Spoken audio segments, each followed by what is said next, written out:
was dominated by Khabib. At the post-fight press conference, Dana came out, sat there and said, he's the GOAT. Simple as that. He's the greatest of all time, which has sparked a lot of debate online as to who the greatest of all time is. And again, here we go with this thing, which is just truly, it's a matter of opinion. You know what I mean? It's just a matter of opinion.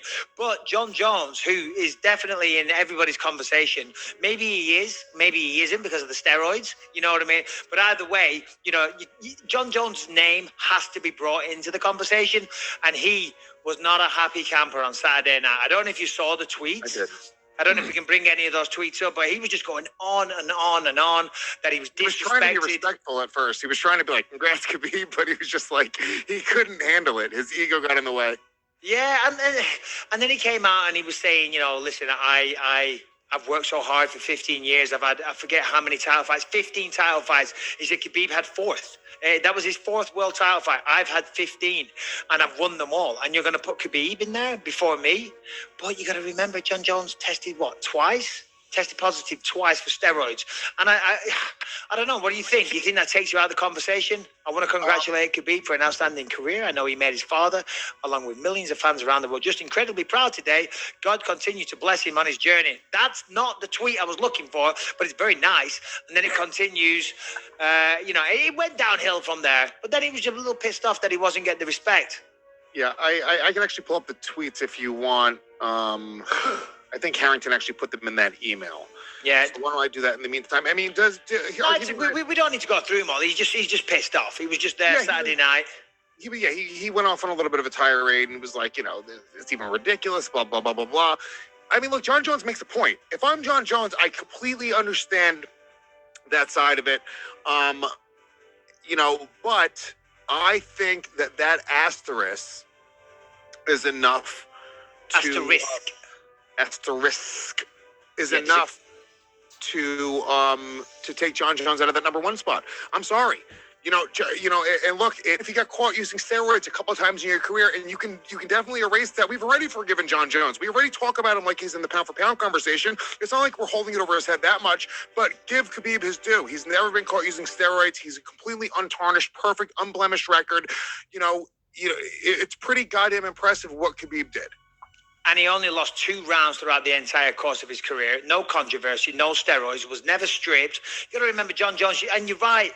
If I'm Jon, I feel the same way. I'm like, what are you talking about? Have you forgotten what I've done over the last 10 years or so? And what Jon Jones has done over the last 10 years is outstanding. But as you say, the asterisks are there, and they are prevalent. They are big. They are glaring. They are glowing. They are shining like stars in the universe. The asterisks are there. You know what I mean?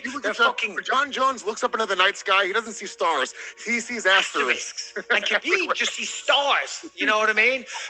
George St. Pierre just sees stars. Maybe should be a couple of asterisks. Who else? Henry Cejudo, Demetrius Johnson, lots of stars. Anderson Silva and Jon Jones, they're on another planet. They're looking at asterisks in the sky. That's what they look at, Yeah, dude. Instead of planets, it's question marks. There's asterisks. Question marks. I mean, listen. When you talk pound for pound, and then DC and John Anik at the weekend, they gave their little top 5 list. It's the same names, right? It's George St. Pierre. It's Anderson Silva. It's Jon Jones. It's Khabib. Demetrius Johnson. I would say they're your top contenders. Is there anybody that I'm missing? Brian or Harrington or Lewis? If you think of any, throw it my way. Henry Cejudo was in there. DC is an honourable mention as well. But if you had to go through all them, Lewis, who would be your one? Right now?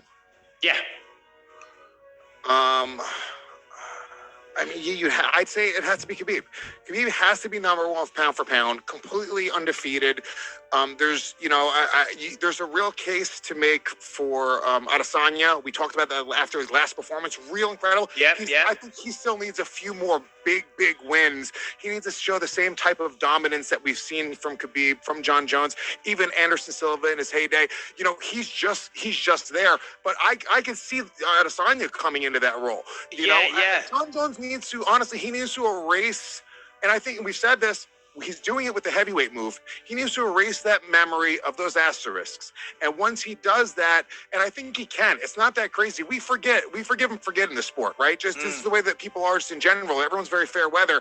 But I think that the unblemished record of Khabib, the fact that he was the way he's dominated everybody, the way he went out on top, what a fucking baller move. Nobody does it. Everyone says they want to do it. Nobody does it. This pandemic is crippling families with debt because most people don't know that you can write off any unsecured debts that you can't afford, often up to... It. Yeah, because everybody does want to do that. Everybody talks about it, and it's so alluring to stay when you're at the top because obviously the earning potential. It's like at the weekend I was listening to Howard Stern and Matthew McConaughey was saying that there was a phase in his acting period where he didn't want to do romantic comedies anymore, and he was known as the guy that wanted to do romantic comedies. And he called his agent and said, I'm never doing a romantic comedy again, okay? And then sure enough, an offer for a romantic comedy came in at $8 million. And he said no. And they came back at $10 million, right? And he said no. And they came back at $12 million. And he said to his agent, listen, I'm never doing a romantic comedy again. And then they came back at $14.5 million. And he still turned it down. Now, fighting and acting are not the same thing, but still, Khabib left a lot of money on the table there, much like Matthew McConaughey. Think of all the starving children that could have fed. Selfish, you might say, but no, he was going after the stars. Sorry, I mean the asterisks. For me, you're saying that Khabib is the Matthew McConaughey of MMA. It's the Matthew McConaughey. All right. What is that? I love them high school girls. They get older. I stay the same age. All right. Yeah, okay. Greatest of all time. It's either Khabib or George St. Pierre.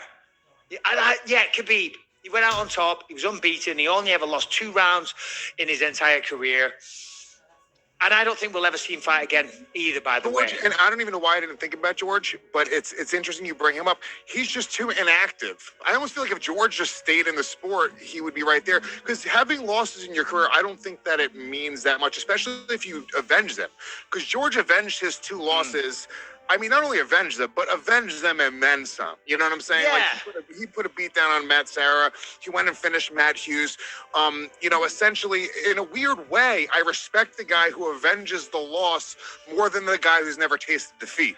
Yes, and that's great, and it's all well and good, and it is a beautiful story, and it is good, but the fact remains that Matt Hughes did still kick his armbar, and nobody kicked Khabib's ass. You know what I'm saying? Didn't kick Matt Serra. No. Matt Hughes beat him, took him down, however your parameters kicked. If I get picked up, slammed, and then someone takes arm bars me, right? You got finished, mate. You got your ass. I don't... Sorry. No, I was going to say, I don't know what your parameters of getting kicked. You know what I mean? But if you get picked up, slammed, beaten up a little bit, and then arm barred, come on. You were finished. That's getting your ass kicked. If memory serves, George won that round. He did lose. He got armbarred with 1 second left in the round. It doesn't matter. He got finished, Lewis. It doesn't. It's like it's trying to make an argument. Oh, Khabib, Justin kind of won that fight. He kind of, because I mean, let's be honest. He won round 1.